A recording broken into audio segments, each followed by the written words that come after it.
आकाशवाणी कलकाता खेलार खबर पढ़ছি रক্তিম भट्टाचार्य। प्रथमे विशेष विशेष खबर। मोहनबागान सुपार जायंट कलिंग सुपार कप फुटबल থেকে বিদায় নিয়েছে।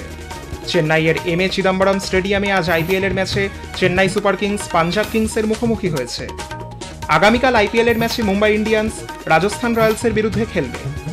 বাংলাদেশ ও জিম্বাবুয়ের মধ্যে দুই ম্যাচের টেস্ট ক্রিকেট সিরিজ 1-1 শেষ হয়েছে। মুম্বাইয়ে সিসিআই বিলিয়ার্ডস ক্লাসিক প্রতিযোগিতায় ভারতের পঙ্কজ আদবানি প্রথম ম্যাচে জয় দিয়ে অভিযান শুরু করেছেন। আসছে বিস্তারিত খবরে।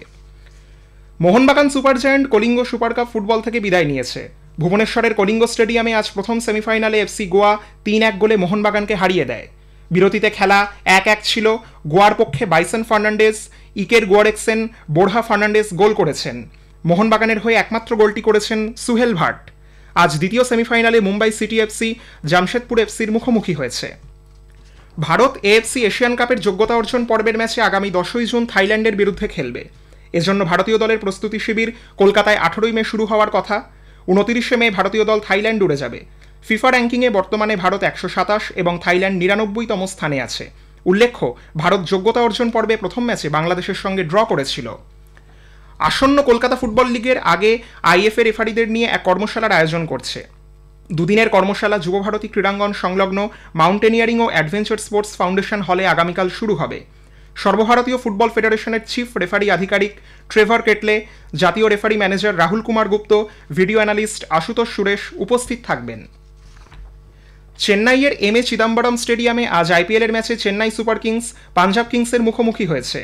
টসে জিতে পাঞ্জাব চেন্নাইকে ব্যাট করতে পাঠিয়েছে। একটু আগে পাওয়া খবরে জানা গেছে চেন্নাই 5 ওভার 5 বলে 3 উইকেটে 48 রান করেছে। পাঞ্জাব 9 ম্যাচে 11 পয়েন্ট নিয়ে পয়েন্ট তালিকার পঞ্চম স্থানে আছে। অন্যদিকে চেন্নাই সমসংখ্যক ম্যাচে 4 পয়েন্ট পেয়ে 10 দলের আইপিএলে সর্বশেষ স্থানে রয়েছে। আগামীকাল আইপিএলের ম্যাচে রাজস্থান রয়্যালস মুম্বাই ইন্ডিয়ান্সের বিরুদ্ধে খেলবে। জয়পুরের সওয়াই মানসিং স্টেডিয়ামে খেলা শুরু হবে সন্ধ্যে 7:30টায়। এই মুহূর্তে মুম্বাই 10 ম্যাচে 12 পয়েন্ট সংগ্রহ করে পয়েন্ট তালিকার দ্বিতীয় স্থানে আছে। অষ্টম স্থানে থাকা রাজস্থানের 10 ম্যাচে পয়েন্ট 6। বাংলাদেশ ও জিম্বাবুয়ের মধ্যে দুই ম্যাচের টেস্ট ক্রিকেট সিরিজ 1-1 শেষ হয়েছে। চট্টগ্রামের জহুর আহমেদ চৌধুরী স্টেডিয়ামে সিরিজের দ্বিতীয় ম্যাচে বাংলাদেশ 1 ইনিংস ও 106 রানে জিম্বাবুয়েকে হারিয়ে সিরিজের সমতা ফিরিয়েছে। আজ তৃতীয় দিনে বাংলাদেশের প্রথম ইনিংস 444 রানে শেষ হয়। মেহেদি হাসান মিরাজ 104 রান করেন। জিম্বাবুয়ের ভিনসেন্ট মাসেকেসা 5 উইকেট নেন। এরপর জিম্বাবুয়ে দ্বিতীয় ইনিংসে ব্যাট করতে নেমে চা পানের বিরতির পর 111 রানে অল আউট হয়ে যায়। Ben Curran 46, Craig Ervine 25 run করেন। বাংলাদেশের মেহেদি হাসান মিরাজ 5টি, তাইজুল ইসলাম 3টি উইকেট নেন। মেহেদি হাসান মিরাজ ম্যাচের পাশাপাশি সিরিজেরও সেরা হয়েছেন। খেলার সংক্ষিপ্ত স্কোর জিম্বাবুয়ে 227 ও 111, বাংলাদেশ 444। উল্লেখ্য, সিলেটে সিরিজের প্রথম ম্যাচে জিম্বাবুয়ে 3 উইকেটে বাংলাদেশকে হারিয়ে দিয়েছিল। 2026 সালের এশিয়ান গেমসের জন্য ক্রিকেটকে ধরে রেখেই মিক্সড মার্শাল আর্টস মহাদেশীয় প্রতিযোগিতায় আত্মপ্রকাশ করতে চলেছে। জাপানের আইসি এবং নাগোয়া প্রিফেকচারে 19শে সেপ্টেম্বর থেকে 4 অক্টোবর পর্যন্ত এশিয়ান গেমস আয়োজিত হওয়ার কথা রয়েছে। এবারে চতুর্থবারের জন্য এশিয়ান গেমসে ক্রিকেট অন্তর্ভুক্ত হতে চলেছে। প্রসঙ্গত উল্লেখ্য, 2010 সালে গুয়াংঝাওতে অনুষ্ঠিত এশিয়ান গেমসে পদক ইভেন্ট হিসেবে ক্রিকেটের সূচনা হয়। 2014তে ইনচিয়ানে খেলাটি পুনরায় ফিরে এলেও ম্যাচগুলিকে আন্তর্জাতিক মর্যাদা দেওয়া হয়নি।